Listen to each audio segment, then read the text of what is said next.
어두운 시선을 가리고 생각 안에 세상을 가두어 둔다.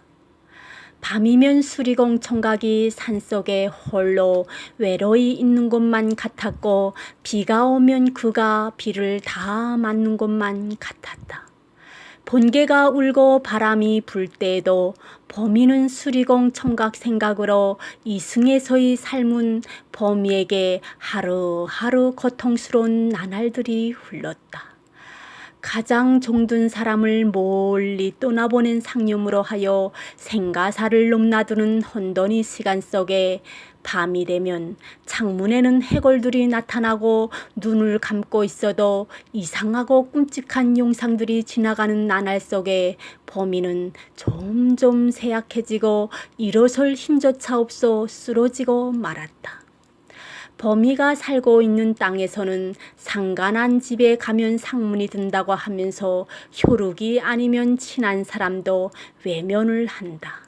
혈육이 없는 범이는 홀로 이런 힘든 나날들을 겪지 않으면 안 되었다. 내가 아마도 전생에 무슨 죄를 졌는가 봐요. 어려서 엄마를 잃고 나쁜 길로 가지 않기 위해 스스로 채찍질하며 평범하게 살기를 소원했는데 그마저도 누릴 자격이 안 되나 봐요. 범이의 이야기를 들을 때에는 간간히 운명에 대한 의구심이 든다. 어느 날 이민반장이 범인의 집을 찾아왔다. 문을 두드리며 범인을 찾아도 기척이 없자 이민반장은 옆집에게 물어본다. 순이 엄마, 범이 어디에 갔어요? 찾아도 대답이 없네요. 예, 아파서 일어나지 못해 나오지 못하는가? 나도 며칠 전에 혹시나 해서 들어가 봤는데 몹시 앓더라고. 그래서 약도 사다 주고 했는데 더 심해졌나? 범이야, 범이? 여전히 대답이 없었다. 인민반장은 옆집 순이 아빠에게 범이 집을 어떻게 열고 들어가 보아야 하지 않겠는가 하면서 인민반장 리폐하에 출입문을 뜯자고 하였다. 출입문을 열고 들어가니 욕한 피비린내와 함께 쓰러져 있는 범이를 발견한 인민반장은 에구, 이러다 사람 죽겠다. 죽은 사람은 죽은 사람이고 산 사람은 살아야지. 순이 엄마 좀 도와주오. 순이 엄마와 인민반장은 낭자하게 흐른 피를 깨끗이 청소를 하고 의식을 잃은 범이 입에 미움을 넣어 주었다. 범이야, 미안하구나. 네가 이 지경이 될 줄은 몰랐구나. 인민반장은 나이가 지숙한 분이었는데 범이를 정말로 예뻐했었다. 아마도 인민반장이 아니었더라면 범이는 수리공 청각이 뒤를 따라 고문강을 건넜다고 이야기한다. 내가 네 아픔이 크기에 상관을 하지 않고 내버려 두었는데 안 되겠다. 이젠 네가 살 길은 인민반 생활로 둘볶아야 네가 살겠어.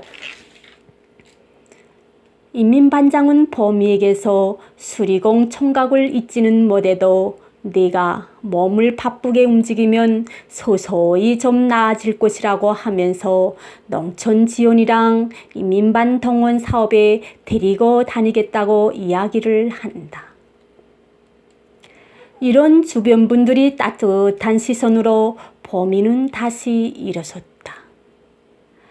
범이는 전자제품 장사를 더는 하지 않았다. 수리공 청각이 자꾸 떠올라 돈벌이가 아무리 잘 되더라도 하지 않기로 하였다.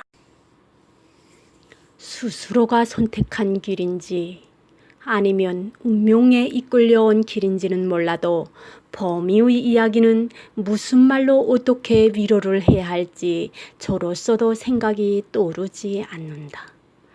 사람들은 살아가면서 힘든 순간들이 있거나 미래에 대한 두려움에 대하여 스스로 받아들이는 경우는 극히 드물다. 그래서 때로는 하늘에 의존하기도 하고 귀신에 의존하기도 하며 때로는 증명할 수 없는 옛 이야기 문화 속에 타인을 미워하거나 멀리하는 방식으로 자신과 주위 세상의 경계를 구분하기도 한다. 주변에서 범위를 보는 시선은 늘 허위적이지 않았다. 범위가 그곳에 갓 들어섰을 때는 선망이 부러움이 담긴 시선들이었지만 남편을 잡아먹는 재수없는 여자로 여기며 결혼식 행사가 있는 마당을 지나갈 때는 어서 빨리 지나가라고 고래고래 소리치는 사람도 있었다. 사람들이 또 다른 시선을 보면서 세상이 다른 모습을 알게 된 범인은 앞으로는 자기 자신만을 위해 살겠다고 굳게 다짐하곤 하였다. 하지만 어려서부터 인생의 짐을 무겁게 짊어지고 살아온 그는 불쌍한 사람들을 외면하지 못했다. 그때부터 범인은 사람들과의 거리를 멀리 두고 혼자 살아가는 데 익숙하도록 스스로 노력을 많이 한다. 가끔 1년 내내 아무도 만나지 않고도 외롭거나 고독하지 않다고 말하는 사람들을 만날 때가 종종 있다. 사회적 성향을 가진 사람들 시각에서 볼 때에는 특별한 성향처럼 일반적이지 않음을 느끼게 된다. 사람에 대한 애착이 많고 심성이 착한 범이가 사람들과의 거리를 두는 이야기를 보면서 작가는 세상을 돌이켜 보게 된다. 우리 세상은 사람이 머릿수만큼 이야기가 많다. 서로 다른 성향의 다양한 시각을 가진 수많은 사람들이 있기에 세상은 잠시 쉴 틈도 없이 조용히 흘러가지 못하는 것 같다. 그 사람들 중에는 슬픔에 겨워 제정신을 못 차리고 아파하는 대상을 표적으로 도둑질을 하는 아주 나쁜 사람들도 있다. 아무리 품을 들여 창문들에 새 철창을 설치하고 현관문을 강철문으로 바꾸어 도적이 드는 곳을 막으려고 해도 그 사람들에게는 쉽게 뚫리는 방화벽과 같았다. 범이가 1년 내내 하루도 쉬지 않고 날마다 콩콩 뛰면서 부지런히 애쓴 보람도 도적이 한 번 들어오면 첫날 공을 들여 쌓은 탑이 한순간에 허물어지듯 사라지고 만다. 사회 치안이 너무나 빈약한 그곳에서 범이가 홀로 살아가기에는 너무나 힘든 땅이기도 했다. 범인은 스스로의 운명을 알고 예비하기 위해 그때부터 명리학 공부를 시작하였다. 누구나 운명에 대해 긍정적이지는 않다. 우리는 스스로의 선택에 대해 삶의 질문을 한다면 너무나 많은 곳들에서 알 수 없는 문제들을 만날 수 있다. 누구나 태어나고 싶어서 태어난다던가 또 남자나 여자로 선택하고 싶어서 남자나 여자로 되는 것도 아니며 지구상의 많은 나라들 중에 스스로 선택한 지정학적 운명을 지고 나온 사람들은 한 명도 없다. 부모나 가족도 그렇고 당연하다고 여기며 남들과 다르다고 구분하는 거의 대부분이 사실 선택을 할 수가 있는 법인은 대단히 없다. 이 운명이란 미지의 공간에 대해 범인은 더 깊은 공부를 해보고 싶었고 그 속에 어떤 대안이 있을 수도 있다는 믿음으로 여기저기 수소문 끝에 한자로 적은 고전책들을 구하게 된다. 범이가 어렸을 때 아버지가 치중에 했던 말이 떠올랐다.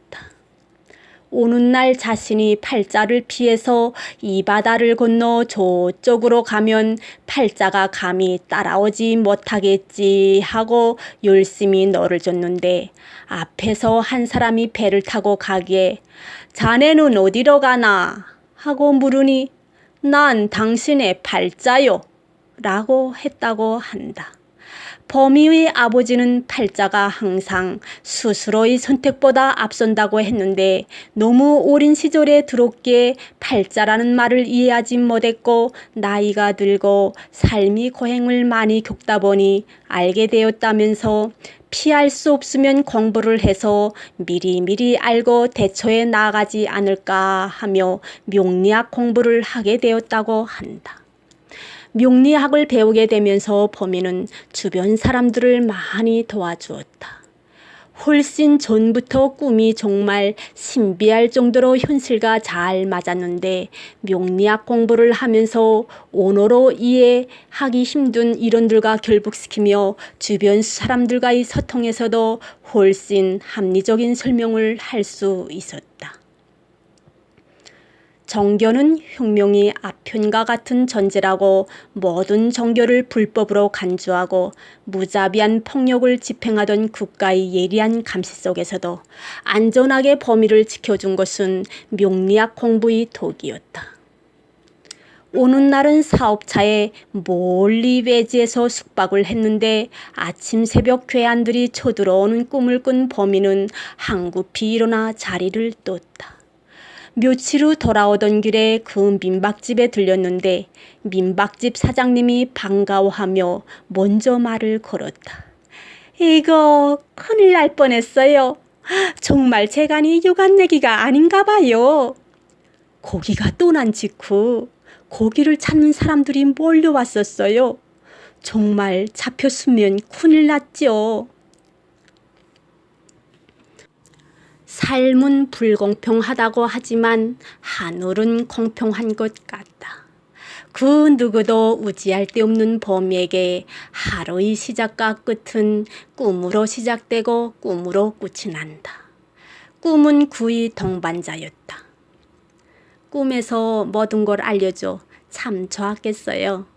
하고 범에게 물은 적이 있었다. 범인은 웃으면서 자신은 행운아라고 한다.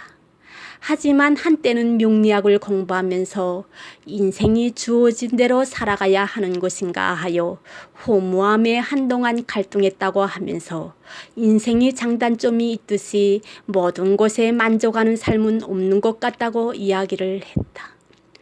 우리는 거리를 걷다가도 무당이나 도사들이 사업을 하는 공간을 쉽게 볼 수 있다.